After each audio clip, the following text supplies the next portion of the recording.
Question number 3 है exercise 1.2।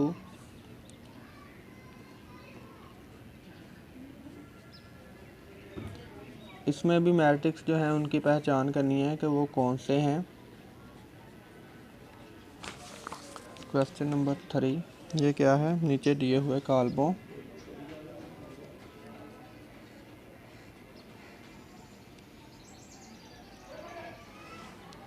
में से वितरी कॉलम, स्केलर कॉलम और वहदानी कॉलम की निशानदेही करनी है। तो जो मैट्रिक्स लिखे हुए हैं वो हैं A इज इक्वल टू 4 0 0 और 4, B इज इक्वल टू 2 0 0 और -1, जो C है इज इक्वल टू 1 0 0 1, D है 3 0 0 और 0। इसके बाद E है 5 -3 0 और 0 1 + 1। तो ये मैट्रिक्स दिए हुए हैं इन्होंने।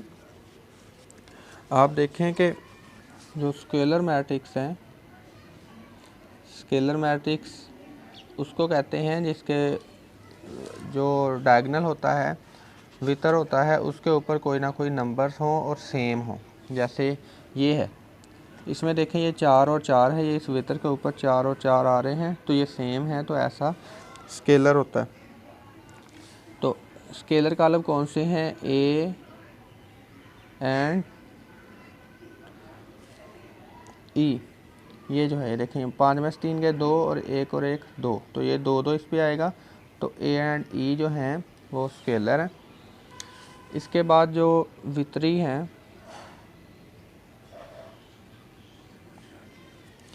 वितरी कॉलम जो हैं वो A आ गया। वितरी कॉलम कौन सा होता है कि ऐसा मरबी कॉलम जिसमें वितर के अरकान में से कम अज़ कम एक रुकन गैर सिफर हो। जो वितर के अरकान हैं वो कम अज़ कम कोई ना कोई गैर सिफर हो, बाकी जितनी भी वैल्यूज़ हैं उसके अंदर सारी सिफर होनी चाहिए, लेकिन बाकी सारी वैल्यू सिफर होनी चाहिए। ये जो वितर है इसके ऊपर चाहे बाकी सारे ज़ीरो हों, लेकिन कोई एक नंबर जो है वो आपके पास नॉन सिफर होना चाहिए, नॉन ज़ीरो, जैसे ये 3 है। तो इस तरह का जो मैट्रिक्स होता है वो वितरी कॉलम कहलाता है। तो इसमें वितरी कॉलम कौन कौन से हैं? A है, इसके बाद B है, इसके बाद आपके पास C है, फिर D भी है, इसके बाद E। मतलब ये पांचों के पांचों जो हैं ये वितरी कॉलम है, क्योंकि उनके डायगोनल के ऊपर कोई ना कोई नंबर है और बाकी सारे ज़ीरो हैं। डायगोनल के ऊपर नंबर है, बाकी सारे ज़ीरो। इसमें और इसमें ये फ़र्क है कि इसके अंदर वितर के ऊपर कोई भी नंबर हो सकता है, डिफरेंट भी हो सकते हैं, लेकिन स्केलर जो होता है उसमें डायगोनल के ऊपर सेम नंबर होगा। जैसे ये 4 और 4, ये 2 और 2, स्केलर के अंदर सेम नंबर होगा। जो वितरी कॉलम है उसमें सेम नहीं होगा, डिफरेंट भी हो सकता है और ज़ीरो भी हो सकते हैं, लेकिन कोई ना कोई एक वैल्यू जो है वो नॉन ज़ीरो होनी चाहिए।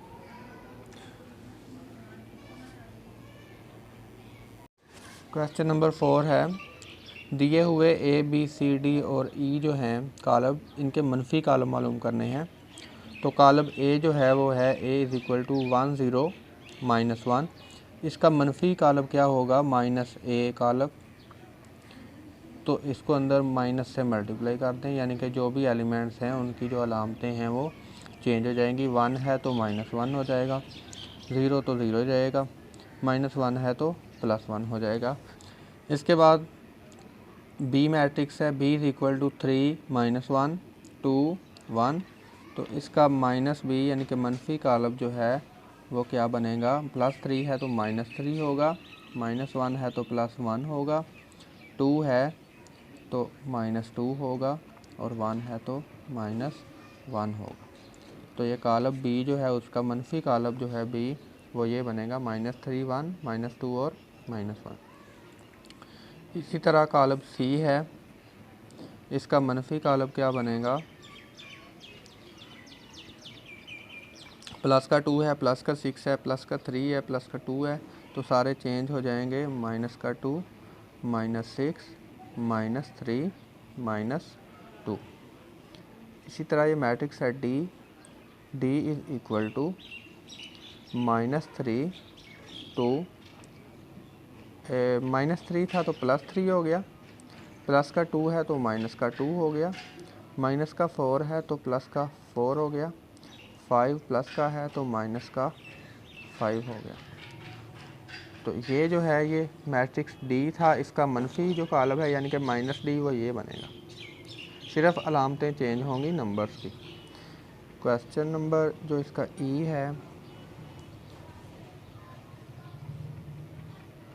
E का जो मनफी कालब बनेगा वो है 1 का -1 -5 का +5 2 का -2 और 3 का -3। तो ये क्वेश्चन नंबर 4 है। इसमें सिर्फ आपने मनफी कालब ढूंढने हैं, जो मैट्रिक्स दिए हुए हैं इनके मनफी कालब ढूंढने हैं आपने। एक्सरसाइज 1.2 है 9th की साइंस ग्रुप, चैप्टर नंबर 1। इसका क्वेश्चन नंबर 5 है कि आपने जो भी कालब दिए हुए हैं उनका आपने ट्रांसपोज मालूम करना है।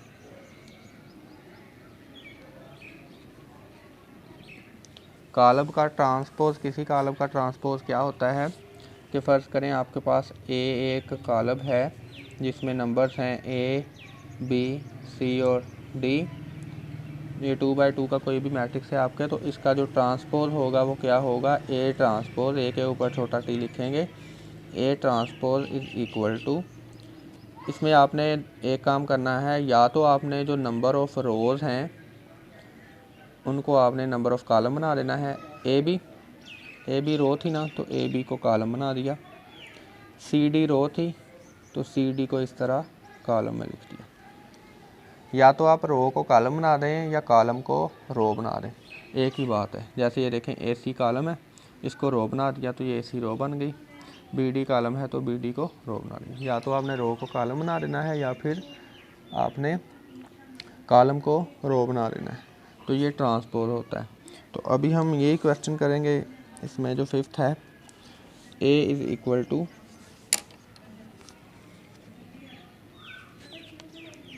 0 1 -2, ये एक मैट्रिक्स है, तो इसका ट्रांसपोज क्या होगा कि ये कॉलम है, सारा कॉलम है, इसको आप रो बना रहे हैं 0 1 -2, इस तरह। सिर्फ आपने इस कॉलम को आपने रो बना दिया, मतलब ये इस तरह था ना, ऐसे था, तो आपने इसको इस तरह कर दिया। इसके बाद है B = 5 1 -6 है, तो ये भी ऐसे, ये रो है तो इसको हम कॉलम बना देंगे। B का ट्रांसपोज जो होगा वो होगा 5 1 और -6। इसके बाद है C = 1 2 2 -1 3 और 0, ये एक मैट्रिक्स है, इसका आपने ट्रांसपोज मालूम करना है। तो C का ट्रांसपोज क्या होगा, ये देखें, ये 1 2 3 कॉलम में है तो आप इसको रो में लिखते हैं 1 2 3। इसी तरह 2 - 1 0 कॉलम में है, तो आप लिखें 2 - 1 0। जो कॉलम था उसको हमने रो बना दिया। तो ये ट्रांसपोज हो गया सी का। इस तरह अब डी का है। डी इज इक्वल टू, ये 2/2 का मैट्रिक्स है, 2 3 0 5 स्क्वायर मैट्रिक्स है। तो इसको भी सेम ही हम करेंगे। इसका ट्रांसपोज आएगा 2 3 जो है रो है, तो 2 3 कॉलम बन गया। 0 5 रो है, तो 0 5 कॉलम बन गया। इसके बाद ई है। ई इज इक्वल टू 2 3 -4 और 5। इसका ट्रांसपोज आएगा, ई का ट्रांसपोज इज इक्वल टू, ये भी स्क्वायर मैट्रिक्स है, तो 2 3, ये जो 2 3 रो थी इसको कॉलम बना दिया, -4 5 भी रो थी और इसको भी हमने कॉलम बना दिया। इसके बाद एफ है। एफ इज इक्वल टू 1 2 3 और 4। ये भी आपके पास स्क्वायर मैट्रिक्स है, मुरब्बी कॉलम। एफ का ट्रांसपोज आएगा 1 2 जो है रो थी, तो 1 2 कॉलम बन गया। इस तरह 3 4 रो है, तो 3 4 कॉलम बन गया। तो ये था जी कॉलम का transpose of a matrix. Question number 6 है जी, अगर ए बराबर हो 1 2 0 और 1 और बी जो है वो बराबर हो 1 1 2 और 0, तो सवाल ये है कि आपने ए का ट्रांसपोज है, इसका ट्रांसपोज करना है, तो ये ए के इक्वल हो। और नंबर 2 आपके पास है बी का ट्रांसपोज, सारे का फिर ट्रांसपोज है, ये बी के इक्वल हो। आपने तस्दीक करनी है कि क्या ये जो है ये वाकई ही सही बात है, ऐसे ही होता है। तो इसको हम सॉल्व करेंगे, प्रूव करेंगे कि ये वाकई ऐसे है। ए का ट्रांसपोज अगर डबल ट्रांसपोज ले लेंगे तो वो उसी जो ए है उसी कॉलम के बराबर आ जाएगा। चलें स्टार्ट करते हैं। ए इज इक्वल टू 1 2 0 1, इसका ट्रांसपोज लिया,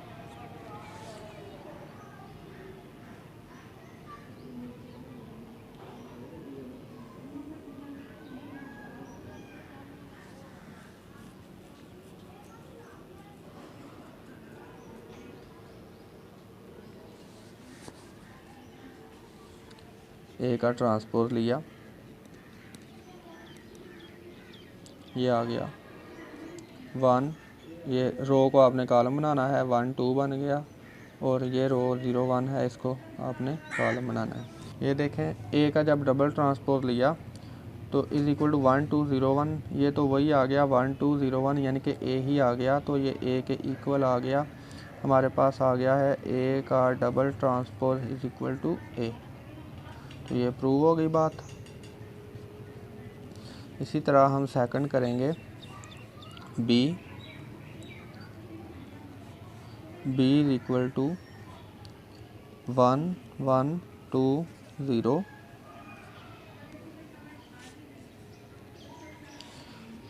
इसका जब ट्रांसपोज लेंगे बी का ट्रांसपोज,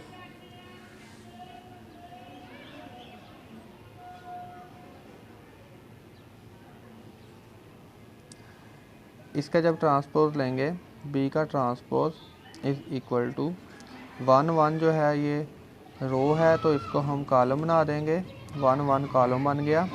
2 0 जो थी वो रो है, तो हम इसको कॉलम बना देंगे, तो ये बी का ट्रांसपोज आ गया। इसके बाद हम बी का डबल ट्रांसपोज लेंगे, बी का ट्रांसपोज है, इसका फिर से ट्रांसपोज, तो क्या आएगा, ये 1 2 रो थी, ये बन गया 1 और 2 कॉलम, ये 1 0 जो है ये रो है, तो ये बन गया 1 और 0 कॉलम, तो ये तो वापस बी बन गया 1 1 2 0, तो हमारे पास आ गया बी का ट्रांसपोज, इसका डबल ट्रांसपोज है B is equal to B, तो ये भी प्रूव हो गया। हमने इस क्वेश्चन में सिर्फ ये प्रूव करना था कि एक अगर डबल ट्रांसपोज लें तो वो एक इक्वल हो, मतलब जिस भी मैट्रिक्स का आप डबल ट्रांसपोज लेंगे वो उसी मैट्रिक्स के इक्वल आ जाएगा।